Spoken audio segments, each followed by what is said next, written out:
90 का दशक, चकाचौंध से भरी मुंबई और उस चकाचौंध के पीछे छिपा एक खौफनाक सच। एक तरफ रूपहले पर्दे पर थिरकते सितारे, रोमांस और तालियों की गड़गड़ाहट थी, तो दूसरी तरफ बैक स्टेज मंडरा रहा था अंडरवर्ल्ड का वो काला साया जिसकी डोर सीधे डी कंपनी के आका दाऊद इब्राहिम के हाथ में थी। ये वो दौर था जब बॉलीवुड की चमक को दाऊद के बारूद और खौफ ने अपनी गिरफ्त में ले लिया था। पर्दे पर जो दिखता था वो सिर्फ कहानी थी, असली खेल तो पर्दे के पीछे खेला जा रहा था, जहाँ स्क्रिप्ट राइटर नहीं बल्कि दुबई और कराची से आने वाले फोन कॉल्स फिल्मों का भविष्य तय करते थे।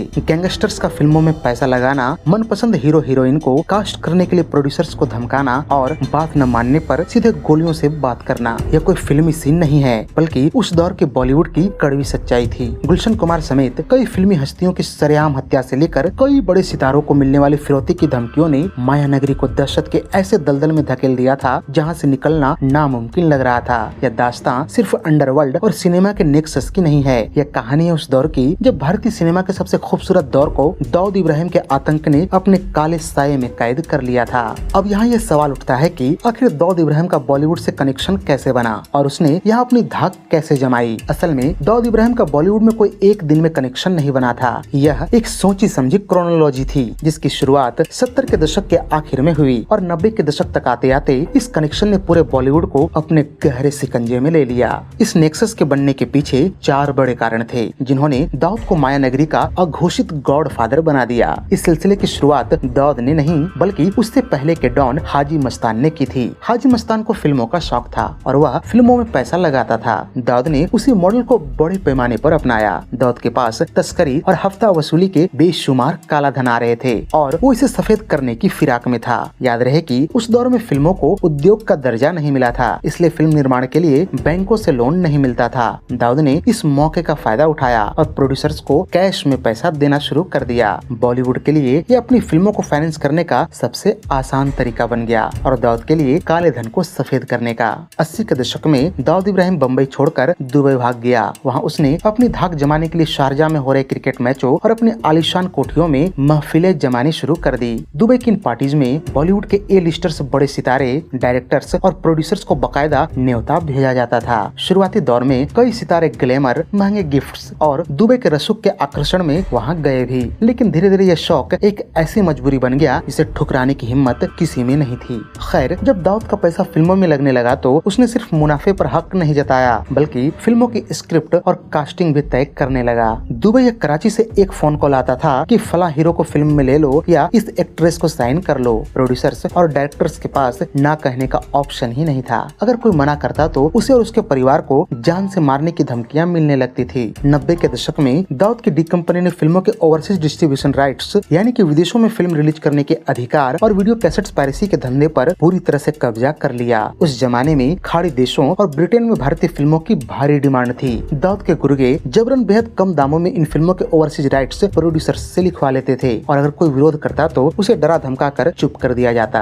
अब यहाँ आपके मन में यह सवाल उठ रहा होगा कि आखिर वो कौन से एक्टर, एक्ट्रेसेज, प्रोड्यूसर्स और डायरेक्टर्स थे जो दाऊद की महत्वाकांक्षा के शिकार बने, किन्होंने दाऊद की सत्ता को स्वीकार किया और किन्होंने पुरजोर विरोध किया। अंडरवर्ल्ड डॉन हाजी मस्तान के समय में बॉलीवुड सेलिब्रिटीज पर खुद के किडनैप, हत्या या फिरौती का बिल्कुल भी खतरा नहीं था, लेकिन उसके बाद आने वाले अंडरवर्ल्ड के लोगों ने खुले आम आतंक मचाना शुरू कर दिया। बम्बई में किसी बॉलीवुड हस्ती के अपहरण का पहला केस फिल्म निर्माताओं मुशीर रियाज से जुड़ा हुआ है, जिन्होंने सफर, महबूबा, बैराग, राजपूत और शक्ति जैसी मशहूर फिल्में बनाई थी। इस घटना पर विस्तार से बात करते हुए मशहूर लेखक एस हुसैन जैदी ने अपनी किताब डोगरी टू दुबई में लिखते हैं कि एक शाम करीब 4:30 बजे मुशीर रियाज के मुशीर आलम वर्ली स्थित अपने ऑफिस से बाहर निकले। एनी बेसेंट रोड पर एक सफेद एमिस्टर कार ने खतरनाक तरीके से उनकी कार का रास्ता रोक लिया। मुशीर कुछ समझ पाते एमिस्टर से तलवारों और बंदूकों से लैस 3 बदमाश बाहर निकले और मुशीर को जबरन अपनी कार में खींच लिया। इस पूरी वारदात में 1 मिनट से भी कम का समय लगा था। व्यस्त चौराहे पर दिन दहाड़े हुए इस अपहरण के पीछे उस समय के सबसे खतरनाक संगठित गैंग के अपराधी अमीरजादा, आलमजेब, अब्दुल लतीफ और शहजाद खान शामिल थे। जैदी आगे लिखते हैं कि बदमाशों ने मुशीर मुशीर की आंखों पर पट्टी बांधकर उसे कार के फर्श पर धकेल दिया। कार रुकने के बाद उन्हें एक घनी आबादी वाली इमारत की सीढ़ियों से ले जाया गया, जहां बच्चों के कुरान पढ़ने की आवाजें आ रही थी। कमरे में बदमाशों ने मुशीर को गालियां दी और थप्पड़ भी मारे। असल में उन किडनैपर्स को मुशीर रियाज की फिल्म शक्ति की भारी कमाई का अंदाजा था। गैंग के लीडर अमीरजादा ने रौब जमाते हुए 25 लाख रुपए की फिरौती मांगी, जिसके बाद मुशीर से जबरन उनके पार्टनर रियाज को फोन करवाकर पुलिस को न बताने की चेतावनी दी गई। मुशीर की जान बचाने के लिए रियाज और उनके एक दोस्त हरीश सुगंध ने आनन फानन में 2,80,000 रुपए का इंतजाम किया और उसी रात 9 बजे बदमाशों को वो पैसे सौंप कर मुशीर को सुरक्षित छुड़ाया। इस घटना ने बॉलीवुड के हस्तियों के बीच एक अलग ही डर का संचार कर दिया और अघोषित रूप से वो धीरे धीरे अंडरवर्ल्ड की गिरफ्त में फंसते चले गए। 80 के दशक के उत्तरार्ध में दाऊद इब्राहिम अपने काले धंधों से कमाए पैसों को सफेद करने की जुगत में भिड़ गया और इंडस्ट्री के वैसे लोगों को फिल्में बनाने के लिए पैसा देने लगा जो डरपोक या फिर लालची प्रवृत्ति के थे। ऐसे ही 2 प्रोड्यूसर्स थे, हनीफ कड़वाला और समीर हिंगोरा। हनीफ और समीर की मैग्नम वीडियो नाम की एक कंपनी थी जो फिल्मों की वीडियो कैसेट्स बेचती थी। सुपरस्टार मिथुन चक्रवर्ती इन्हें सालों से जानते थे और इन्हीं के बदौलत इन दोनों को कई फिल्मों के वीडियो राइट्स मिले थे। यहाँ तक कि हनीफ और समीर के द्वारा बनाई गई सुपरहिट फिल्म बाप नंबरी बेटा 10 नंबरी पहले मिथुन दा को ही ऑफर हुई थी, जिसे बाद में जैकी श्रॉफ ने किया था। लेकिन मिथुन चक्रवर्ती इस बात से पूरी तरह अनजान थे कि ये दोनों सिर्फ कैसेट नहीं बेच रहे थे, बल्कि दाऊद इब्राहिम के लिए सोने और हथियारों की स्मगलिंग भी कर रहे थे और उसके काले धन को सफेद भी। खैर, इन्हीं दिनों साल 1993 में बॉम्बे बम ब्लास्ट ने पूरा देश को हिला दिया। जब जांच शुरू हुई तो हनीफ कड़वाला और समीर हिंगोरा को पुलिस ने धर दबोचा और यहीं से खुला वो राज जिसने पूरी इंडस्ट्री की साख मिट्टी में मिला दी। ये हनीफ और समीर ही थे जिन्होंने संजय दत्त तक AK-56 राइफलें पहुंचाई थी और इन्हीं की गवाही पर संजय दत्त को गिरफ्तार किया गया था। इस घटना के बाद बॉलीवुड की चारों तरफ थू थू होने लगी। शिवसेना के मुखपत्र सामना में बॉलीवुड और संजय दत्त की जमकर बखिया उधेड़ी गई। उधर मिथुन चक्रवर्ती इस पूरे घटनाक्रम से सदमे में आ गए। वे तुरंत शिवसेना प्रमुख बाला साहेब ठाकरे से मिलने जा पहुंचे, जो उन्हें अपने बेटे की तरह मानते थे। मिथुन ने उनसे कहा कि साहेब, इन खबरों से ऐसा लग रहा है कि जैसे हम सभी अपराधी हैं। मिथुन दा के समझाने पर ही बाला साहेब नरम हुए और बाद में संजय दत्त की रिहाई में उन्होंने बड़ी भूमिका निभाई। लेकिन इस घटनाक्रम से मिथुन दा खुद अंदर से हिल चुके थे। इसी कारण उन्होंने बम्बई को तत्काल छोड़ ऊटी में जाकर बसने का फैसला ले लिया। संभवतः उन्हें डर था कि उनका पुराना इतिहास उन्हें भी इन झमेलों में फंसा सकता है। फिल्मों में आने से पहले मिथुन दा नक्सलवाद से भी जुड़े रहे थे। इधर कहीं उनके राजनीतिक दुश्मन हनीफ और समीर के साथ मिलकर उनके बिजनेस कनेक्शन का फायदा उठाकर उन्हें भी इस मकर जाल में कहीं फंसा न दे। हकीकत ये थी कि मिथुन को हनीफ और समीर के अंडरवर्ल्ड कनेक्शन के बारे में तनिक भी पता नहीं था। ये वो समय था जब उनकी पत्नी योगिता बाली प्रेग्नेंट थी। मुंबई के इस डिप्रेशन और खौफनाक माहौल का असर मिथुन चक्रवर्ती अपने होने वाले बच्चे पर बिल्कुल भी होने देना नहीं चाहते थे। ऐसे में 1993 धमाकों के तुरंत बाद मिथुन दा अपने परिवार समेत बम्बई की चकाचौंध और उस खौफनाक अंडरवर्ल्ड के साये को हमेशा के लिए छोड़कर ऊटी की वादियों में शिफ्ट हो गए। मिथुन दा तो इस झमेले से निकल गए, लेकिन दाऊद ने अपराध के सिलसिले को बरकरार रखा और अपने गुर्गों की मदद से फिल्म इंडस्ट्री का जीना मुहाल कर दिया। दाऊद के अगले बड़े शिकार बने मशहूर फिल्म निर्माता और टी सीरीज के मालिक गुलशन कुमार, जिनकी दाऊद ने बड़ी निर्ममता से हत्या करवा दी थी। यह दुखद घटना हुई थी 12 अगस्त 1997 की सुबह को। अन्य दिनों की तरह उस सुबह को भी गुलशन जी बम्बई के अंधेरी वेस्ट में स्थित जितेश्वर महादेव मंदिर में पूजा करने पहुँचे। सुबह के करीब 10:40 हुए थे। जैसे ही वे पूजा करके मंदिर से बाहर निकले, घात लगाकर बैठे अपराधियों ने उन पर ताबड़तोड़ 16 गोलियां बरसा दी। नतीजन गुलशन कुमार जी की मौत मौके पर ही हो गई। असल में टी सीरीज उस समय भारत की सबसे बड़ी म्यूजिक कंपनी थी और गुलशन कुमार करोड़पति कारोबारियों में गिने जाते थे। ऐसे में दाऊद इब्राहिम के राइट हैंड अबू सलेम ने गुलशन जी से 10 करोड़ रुपए की फिरौती मांगी। अमूमन उस दौर में कई फिल्म मेकर्स डरकर अंडरवर्ल्ड को पैसा दे दिया करते थे, लेकिन गुलशन कुमार ने ऐसा करने से साफ इनकार कर दिया। उन्होंने अबू सलेम से यहाँ तक कह दिया था कि इतने पैसों से मैं वैष्णो मंदिर में भंडारा करवा दूंगा, लेकिन तुम्हें एक फूटी कौड़ी नहीं दूंगा। यह इनकार दाऊद और अबू सलेम को नागवार गुजरा। वे फिल्म इंडस्ट्री को यह संदेश देना चाहते थे कि जो डी कंपनी की बात नहीं मानेगा उसका अंजाम क्या होगा। मुंबई पुलिस की तफ्तीश और कोर्ट के दस्तावेजों के मुताबिक गुलशन कुमार की हत्या की पूरी स्क्रिप्ट भारत से बाहर लिखी गई थी। दुबई में बैठे अबू सलेम ने मुंबई के लोकल गैंगस्टर्स को गुलशन कुमार की हत्या की सुपारी दी। इस काम के लिए दाऊद गैंग ने शार्प शूटर्स रऊफ मर्चेंट और उसके भाई रशीद मर्चेंट को चुना था। इस हाई प्रोफाइल मर्डर केस में सबसे चौंकाने वाला मोड़ तब आया जब पुलिस ने मशहूर संगीतकार जोड़ी नदीम श्रवण के नदीम सैफी को इसकी साजिश में सह आरोपी बनाया। पुलिस का दावा था कि नदीम का गुलशन कुमार के साथ बिजनेस को लेकर विवाद चल रहा था और उन्होंने ही अबू सलेम को गुलशन कुमार की हत्या के लिए उस्काया और पैसे दिए। हालांकि हत्या के वक्त नदीम लंदन में थे। उन्होंने खुद को बेकसूर बताया, लेकिन कभी भारत वापस नहीं लौटे। ब्रिटिश कोर्ट ने भी भारत सरकार के प्रत्यर्पण के अनुरोध को यह कहते हुए खारिज कर दिया कि नदीम के खिलाफ पुख्ता इसका सबूत नहीं है। भारतीय अदालत ने भी साक्ष्यों के अभाव में नदीम को बरी कर दिया, लेकिन वे आज भी लंदन में रहते हैं। खैर, गुलशन कुमार हत्याकांड का मुकदमा सालों तक चला। कोर्ट ने इस मामले में बहुत बारीकी से तथ्यों को परखा। साल 2002 में मुंबई की सत्र अदालत ने दाऊद गैंग के शार्प शूटर रऊफ मर्चेंट को गुलशन कुमार की हत्या का दोषी पाते हुए उम्र कैद की सजा सुनाई। साल 2021 में बॉम्बे हाई कोर्ट ने भी रऊफ मर्चेंट की सजा को बरकरार रखा और उसके भाई रशीद मर्चेंट को भी दोषी करार देते हुए उम्र कैद की सजा सुनाई। कोर्ट ने माना कि रऊफ मर्चेंट ही वह शख्स था जिन्होंने गुलशन कुमार पर गोलियां चलाई थी। इस घटना के बाद फिल्म इंडस्ट्री में खौफ का वो माहौल बना था कि कई डायरेक्टर्स और प्रोड्यूसर्स ने पुलिस प्रोटेक्शन ले ली थी।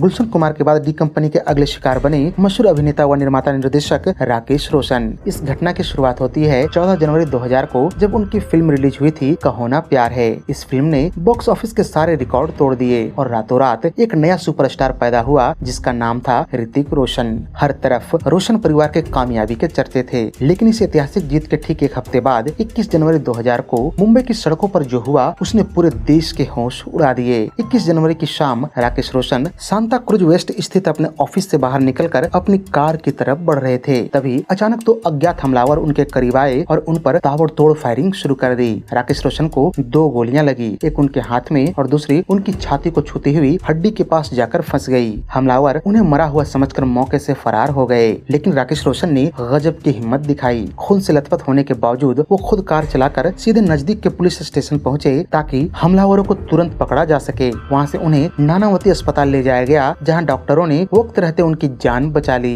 शुरुआती मीडिया रिपोर्ट्स में इसे गुलशन कुमार हत्याकांड की तरह ही एक उगाही का मामला माना जा रहा था। यह कहा गया कि कहो ना प्यार है के बम्पर प्रॉफिट के बाद अंडरवर्ल्ड के सरगना अबू सलेम, जो उस समय दाऊद से अलग होकर अपना गैंग चला रहा था, और दाऊद इब्राहिम के गुर्गों ने राकेश रोशन से करोड़ों की फिरौती मांगी थी। लेकिन बाद में खुद राकेश रोशन और इंडस्ट्री के अंदरूनी सूत्रों ने इस हमले के पीछे की एक और डरावनी वजह का खुलासा किया। असल में अंडरवर्ल्ड का इरादा सिर्फ फिरौती वसूलना नहीं था, बल्कि वे ऋतिक रोशन की इस ओवरनाइट स्टारडम को भुनाना चाहते थे। डी कंपनी और अबू सलेम का सिंडिकेट चाहता था कि ऋतिक रोशन उनके द्वारा फाइनेंस की जाने वाली फिल्मों में काम करे। इसके लिए वे राकेश रोशन पर दबाव बना रहे थे कि वे ऋतिक रोशन के डेट्स दूसरे प्रोड्यूसर्स से छीनकर अंडरवर्ल्ड को सौंप दे। राकेश रोशन ने इस तरह की धमकियों के आगे झुकने से साफ इनकार कर दिया। उन्होंने दो टूक जवाब दिया कि ऋतिक के पास डेट्स नहीं है और वे किसी दूसरे प्रोड्यूसर के साथ धोखा नहीं करेंगे। इसी इनकार की सजा देने के लिए उन पर हमला करवाया गया था। इस घटना ने रोशन परिवार को भीतर तक हिलाकर रख दिया। ऋतिक रोशन अपनी पहली फिल्म की सफलता का स्वाद भी नहीं चख पाए थे कि उनके पिता अस्पताल के बिस्तर में थे। ऋतिक इस कदर टूट चुके थे कि उन्होंने मान लिया था कि उनके स्टारडम की वजह से उनके पिता की जान खतरे में पड़ी। उस दौर में दिए गए एक इंटरव्यू में ऋतिक ने रोते हुए यहाँ तक कह दिया था कि वे अब फिल्मों में काम करना नहीं चाहते और एक्टिंग छोड़ रहे हैं। उन्हें लगने लगा था कि जिस कामयाबी की कीमत अपनों का खून देकर चुकाना पड़े, वो कामयाबी किसी काम की नहीं होती। हालांकि राकेश रोशन की हिम्मत और फैंस के सपोर्ट ने ऋतिक को दोबारा खड़ा किया।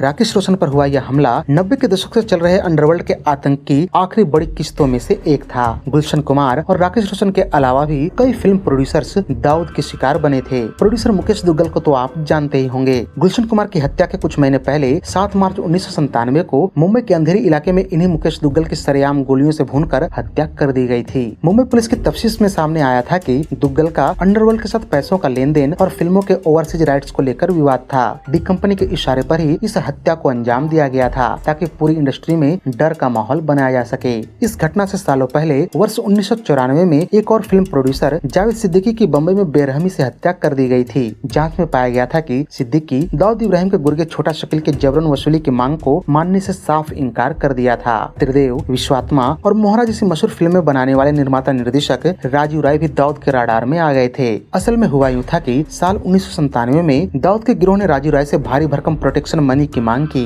लेकिन राजू ने पैसे देने से मना कर दिया। नतीजन उनके ऑफिस के बाहर उन पर जानलेवा हमला हुआ और अंधाधुंध फायरिंग की गई। खुशकिस्मती से उनके मुस्तैद सुरक्षा कर्मियों ने उन्हें बचा लिया। इस हमला से राजू राय इस कदर खौफजदा हुए कि वे बॉलीवुड और भारत छोड़कर हमेशा के लिए लंदन शिफ्ट हो गए। एक समय पर निर्माता निर्देशक सुभाष घई भी अंडरवर्ल्ड के टारगेट पर आ गए थे। अबू सलेम और छोटा शकील लगातार उन्हें फोन पर धमकियां दिया करते थे। वे घई की फिल्मों के ओवरसीज डिस्ट्रीब्यूशन राइट्स जबरन अपने नाम करवाना चाहते थे ताकि विदेशों से होने वाले करोड़ों की कमाई डी कंपनी के जेब में जाए। पुलिस ने वक्त रहते एक कॉल इंटरसेप्टर के जरिए यह खुलासा किया था कि दाऊद गैंग ने सुभाष घई को मारने के लिए शार्प शूटर तक तैनात कर दिए थे, जिसके बाद उन्हें कड़ी पुलिस सुरक्षा दी गई थी। दाऊद से परेशान निर्माताओं की सूची में एक नाम बोनी कपूर का भी आता है। इनको भी डी कंपनी और उससे अलग हुए अली बाबा बुदेश गैंग की तरफ से लगातार धमकी भरे कॉल्स आते थे। उनसे 2 खोखा यानी कि 2 करोड़ रुपए की फिरौती मांगी गई थी। पैसे न देने पर उनके परिवार को जान से मारने की धमकी दी गई थी। इस कारण बोनी कपूर को लंबे समय तक पुलिस प्रोटेक्शन में रहना पड़ा था। मशहूर फिल्म निर्माता मुकेश भट्ट भी एक समय पर अंडरवर्ल्ड के निशाने में आ गए थे। इन्हें छोटा शकील और अबू सलेम की तरफ से कई बार फोन पर धमकाया गया था। एक बार तो बदमाशों ने भट्ट ब्रदर्स के ऑफिस की रेकी भी कर ली थी और उन पर हमला भी करने वाले थे, लेकिन मुंबई पुलिस की मुस्तैदी के कारण शूटर पकड़े गए और बड़ी वारदात टल गई। दाऊद इब्राहिम के गैंग का तरीका बेहद साफ था। वे किसी भी बड़ी फिल्म के आते ही उसके प्रोड्यूसर को फोन करते थे। उनकी मांगे सिर्फ कैश तक सीमित नहीं थे। वे फिल्मों के video cassette rights, satellite rights और दुबई यूके के थिएटर राइट्स जबरन औने पौने दामों पर लिखवा लेते थे। जो प्रोड्यूसर अपनी मेहनत की कमाई देने से मना करता था, उसके दफ्तर पर गोलियां चलवा दी जाती थी। एक समय पर अंडरवर्ल्ड ने आमिर खान पर भी अपना दबाव बनाने का प्रयास किया था, लेकिन आमिर ने साफ साफ कह दिया था कि आप भले ही मेरी हत्या करवा दो, लेकिन मैं आपकी कोई भी शर्त नहीं मानूंगा। इसकी पुष्टि आमिर ने खुद अपने एक इंटरव्यू में किया है, जहां वे खुलकर अंडरवर्ल्ड का विरोध करते नजर आते हैं। खैर, यह जानना भी बेहद जरूरी है कि गुलशन कुमार की हत्या और राकेश रोशन पर हुए जानलेवा हमले के बाद मुंबई पुलिस, विशेषकर क्राइम ब्रांच और एनकाउंटर स्पेशलिस्ट ने अपराधियों के खिलाफ जीरो टॉलरेंस की नीति अपनाई। दाऊद इब्राहिम और अबू सलीम के लोकल सिंडिकेट को चुन चुन कर निशाना बनाया गया, जिसने धीरे धीरे बॉलीवुड को इस खौफनाक डी कंपनी के काले नेक्सस से पूरी तरह आजाद करा दिया। तो ये थी अंडरवर्ल्ड डॉन दाऊद इब्राहिम के बॉलीवुड पर आतंक की कहानियों पर हमारी एक विशेष प्रस्तुति। उम्मीद है कि ये आपको बेहद रोचक लगी होगी। अगर वीडियो पसंद आई हो तो इसे लाइक और शेयर भी कर दें तथा ऐसे ही अन्य दिलचस्प वीडियोस की नोटिफिकेशन पाने के लिए चैनल को सब्सक्राइब करके बेल आइकन में ऑल का बटन दबाना न भूलें। धन्यवाद।